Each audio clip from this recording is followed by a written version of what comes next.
there guys, this is Eli J. Brown / Eli J. Brony, and I think it's been a while since I've done a classic Bionicle review. A classic Bionicle review is when I am reviewing an official Bionicle set from Generation 1 many years after it was originally released.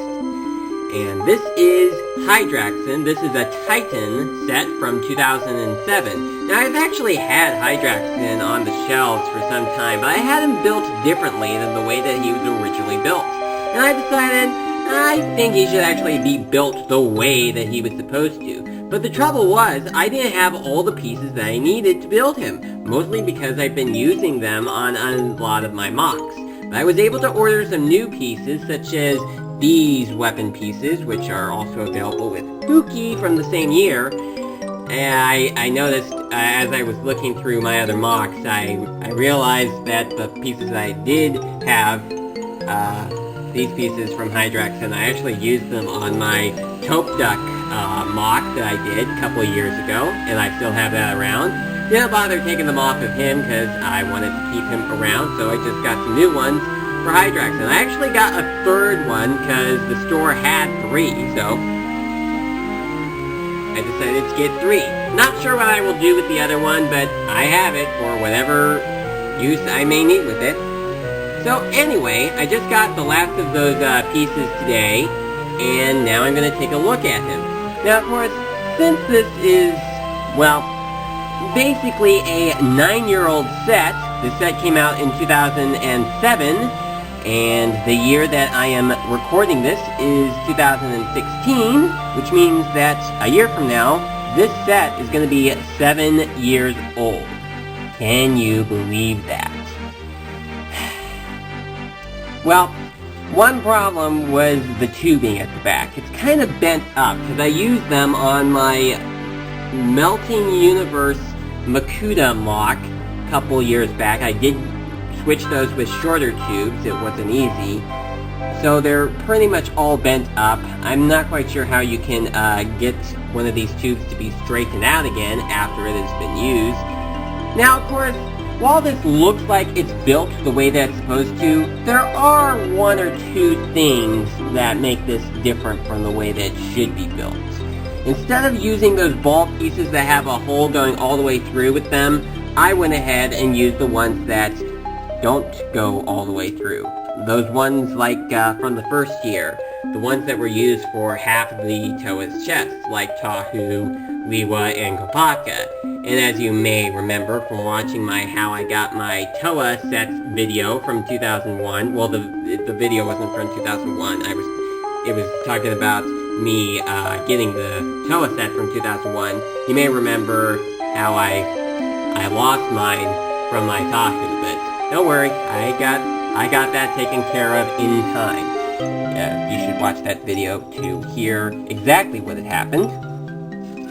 Now, I'm actually now going to go over and talk about the overall look of Hydraxon. Actually, I'll give you a bit of a backstory about Hydraxon before we actually go in. It's not going to be a backstory about how I got him. I'll save that for when I talk about how I got the 2007 Titan set.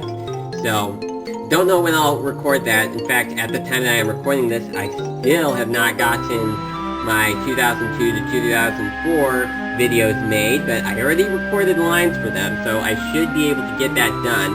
Actually, as we speak, with me recording this, I actually am saving another video to my computer. I don't know if it'll be finished by the time I get done recording this, but just wanted to let you know about that. Anyway, getting back to the character, the set himself.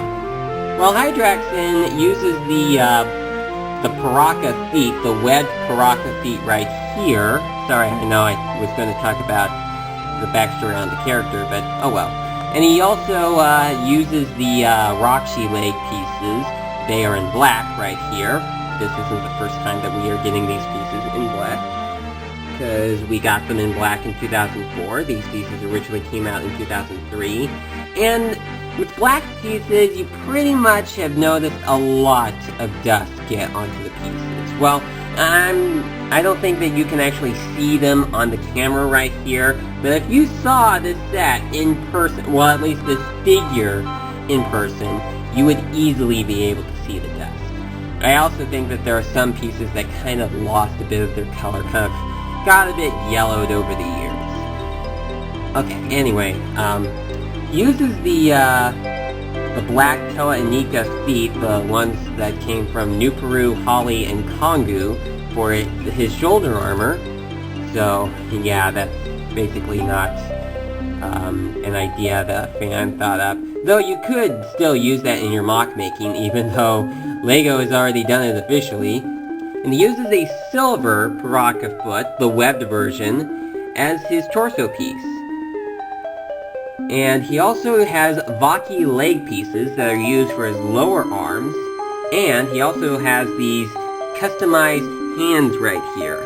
Of course, it would be 2 years before we would actually get official hand pieces. These use the arm pieces that were also available with Exoforce, which I had not taken much knowledge of, but I personally know these as the arm pieces from the 2006 and 2007 minifig sets. They've been used for all sorts of other things since then. So he has about 8 of them, 4 on each arm. I think 1 on each arm is actually in a more updated version from the Hero Factory era, but if you're looking at them both on camera, you probably would not be able to tell the difference. In fact, it's hardly even noticeable if you were looking at the 2 versions in person. But if you look at it very closely, or feel it very closely, you'd be able to tell. Now, the weapons right here, I'm not quite sure what this is about, where he has like 3 weapons on his arm right here. Not quite sure what those are exactly for. Now, I did have to bend up the larger tubing right here because this part just kept popping out, which was, of course, why I used one of the 4-long size axle pieces with the stud at the end, so it wouldn't come out as easily. Not perfect, but at least it works a lot better. Now, I'm sorry to say that the foot here, well, at least the connection point for the foot, is not all that good, because, or rather, this whole piece in general, yeah, there's a crack in there. I probably should get that replaced, but I don't have any more of those pieces in silver, at least not any that aren't broken too badly. So I'll probably have to get another one off of Bricklink and get that replaced, but it'll do for the time being, just as long as I don't like push down on his torso too much. Now for the head, if you actually have never seen Bionicle, well, at least the first generation of Bionicle, like maybe if you started with Hero Factory for some reason, you would probably recognize this head right here.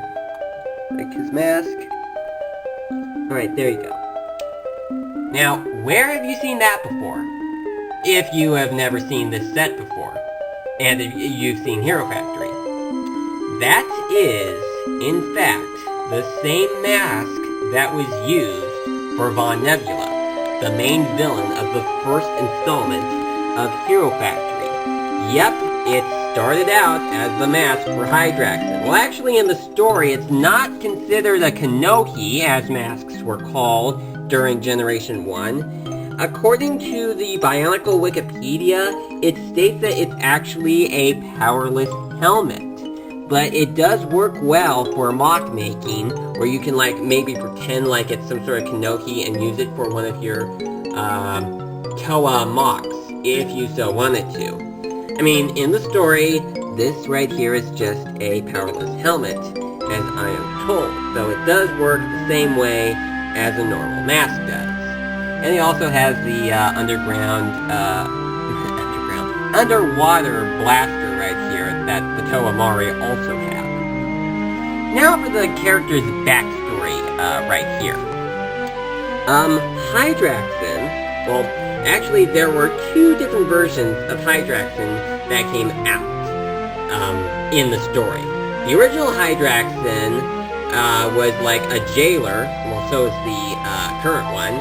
He was a jailer of the pit, and he actually got killed by Takadox, the Blue Baraki. But then, later on, the Mask of Life would make its way to Marinui, and it transformed a Pomatoran named Dekar into a new version of Hydraxon. As Hydraxon, Dekar completely lost all of his memories of his life as a Matoran, and he fully believed that he was the original Hydraxon, which is kind of odd.